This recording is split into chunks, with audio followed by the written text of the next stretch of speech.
Hello everyone.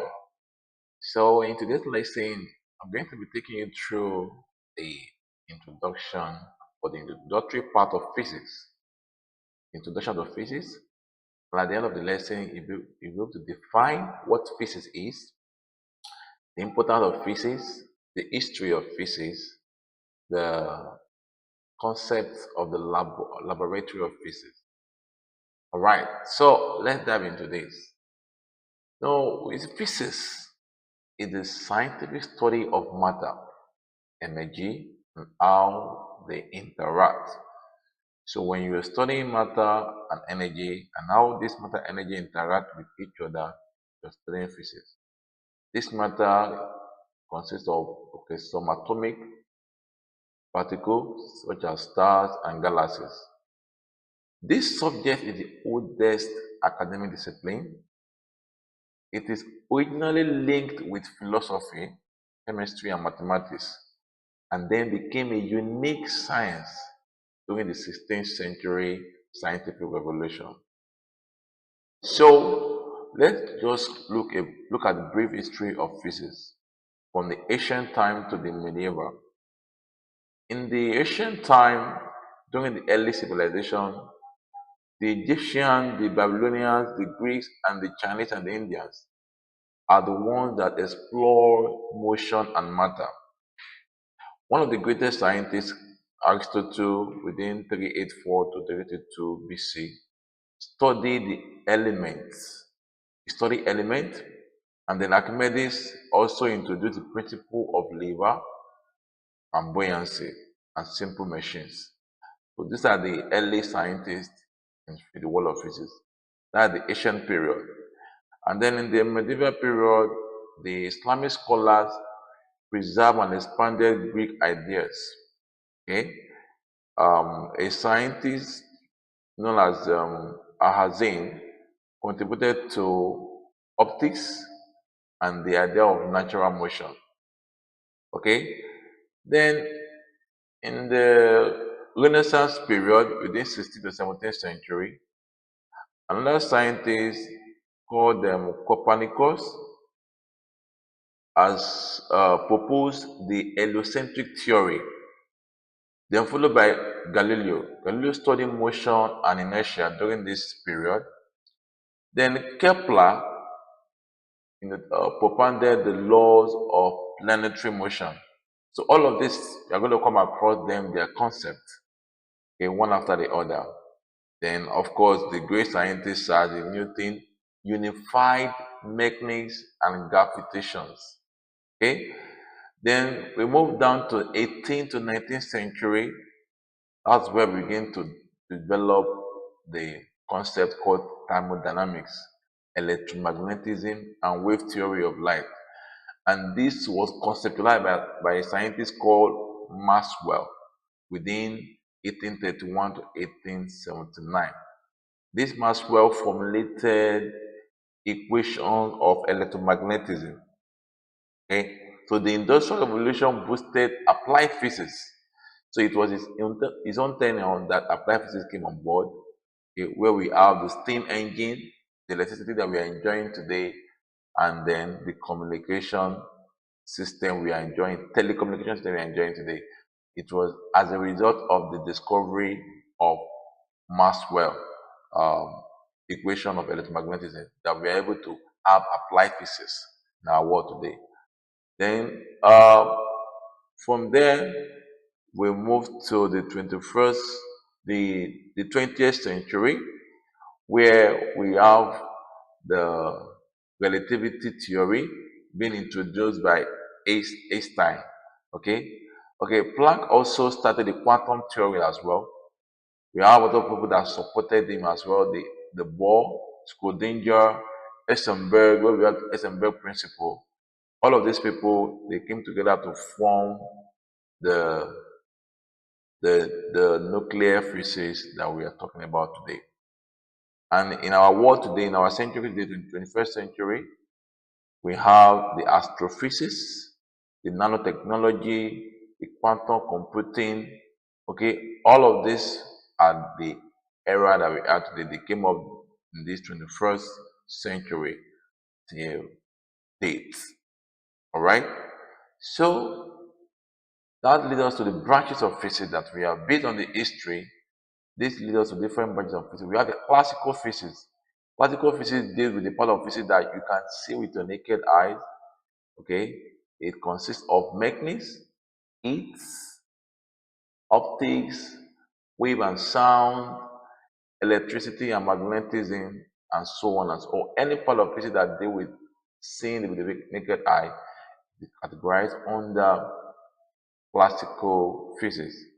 Then we have the modern physics, where matter, energy, and their relationship are studied. Okay, but in this case, under atomic and subatomic levels. Okay, and it includes relativity, quantum, and nuclear physics. Very interesting concept and branch of physics that you will really enjoy. So aside these branches, we also have other ones like geophysics, astrophysics, biophysics, nuclear physics, and so on and so forth. So physics has various branches depending on your area of interest. All right. Then why do we need to study physics? Why does physics matter in our world? Number one, physics is the foundation of science. If you want to be a scientist, you must have the knowledge of physics because it's the foundation of science. It provides the basic principle that explain natural phenomena and also support chemistry, biology, and engineering. Aside that, why do we need physics? The technological advancement that we are seeing today are underpinned or depend on physics. The electronics you are enjoying today, your handset, the electricity you are using today, the satellite we are using today are all product of what? Physics, making life easier and more connected. Another reason why we need to study physics is it gives us understanding on how some medical applications are invented. The X-ray that we use in the hospital, the ultrasound we use, the radiotherapy you use, are all product of what? The knowledge of physics. We still need to study physics because it improves our daily life. For example, in the past, when you are feeling very hot, you get an ant fan. But today, we make use of AC, ceiling fan, standing fan. Aside that, other household appliances such as televisions, refrigerators, all of these things make life to be improved. Talk about movement, you go in your vehicles to make your movement faster and easier. All of this make life improve and better. Then, in the area of industry and economic growth, physics also has played a very vital role. It contributes to telecommunications, transportation, like I mentioned earlier, okay, and even in the world of medicine. All of this industry solely depend on physics for their growth. So physics is very, very important that we study. Now, we have what we call the physics laboratory. In the physics laboratory, that's where all of this equipment, all of the inventions are built from. Okay, and we need the equipment or apparatus that can be found in this laboratory. But for in the secondary school level, we have some of them listed here. So one of them is the meter rule. Okay? The meter rule is just like a normal ruler that you use in measurement. Okay, but in this case, that ruler is up to 100 centimeters. The normal ruler we use, for domestic purpose, 30 centimeter, 15 centimeter. But in the physics laboratory, we have the 100 centimeter ruler, and it is named meter rule for measuring length. Another instrument for measuring length is called the vernier caliper.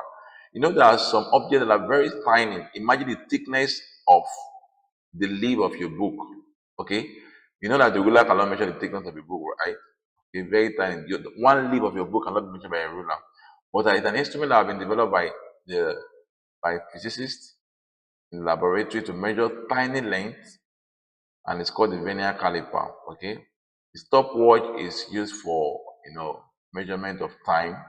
whatever you're doing, you want to measure time of what you're doing, make it a stopwatch. It's called stopwatch when you wear it on your hand, stop clock when you stand it on the table or you hang it on the wall. Okay. Then we have the ammeter in the area of electricity. This ammeter is an instrument that is used to measure amount of electric current that is flowing at a particular point in time in a circuit. So it's an instrument for measuring electric current. Is the current very high or very low? This instrument will give you the quantitative value of the amount of current flowing in an electric circuit. Okay, then the voltmeter is also electrical apparatus or equipment. It is used in the laboratory to measure amount of voltage that is being supplied at that particular point in time. Voltage is being supplied by source of electricity like your generator or even your battery. So the voltmeter is the best tool or equipment that you can use to measure your your voltage, which we sometimes call the potential difference. All right. So there are many, so numerous, so many. These are just few out of many that have been mentioned. We have a lot of laboratory equipment in the physics lab. Okay. Now, what are the safety rules that you need to observe when you enter the physics lab?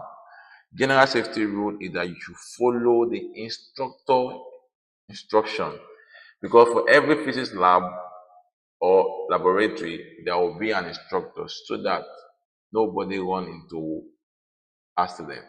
You do not play in the physics lab. It's not a place for playing or running around. No. Okay. There are things you will find, like we have said, the equipment. And for safety, there are things also you will find there for safety. That number one, there is a fire extinguisher, the first aid kit, emergency exit are also there. Okay, so that whenever there is emergency, you follow that exit for escape. Then you also put on what we call your personal safety materials, like your safety goggles. Okay, your lab coat, very paramount that you wear a lab coat when you enter the physics lab. Put on your safety goggle, put on your lab coat. You also don't make sure that if you're a lady, you tie your hair back, okay, so that you do not get caught by any equipment. And make sure that your clothes you are wearing are not loose clothes, so that you do not have an accident with it. You don't eat or drink in the lab, neither do you chew in the laboratory. Then for electrical safety, you do not undo electrical equipment with wet hand. If your hands are wet, do not undo. Make sure that you wipe your hands, you dry your hand before you undo any electrical equipment to avoid accident. Okay, in the physics laboratory. And also do not overload the socket or in the lab with excess load. Then when it comes to glassware and chemicals, make sure that you undo glass apparatus with care, because they are fragile. Once they fall, they break. And accidentally they break, make sure you report to the instructor immediately. Do not keep quiet. All right. When there is need to pick up materials, make sure you use tongs to pick up. Do not use your bare hand to pick up hot equipment. Okay.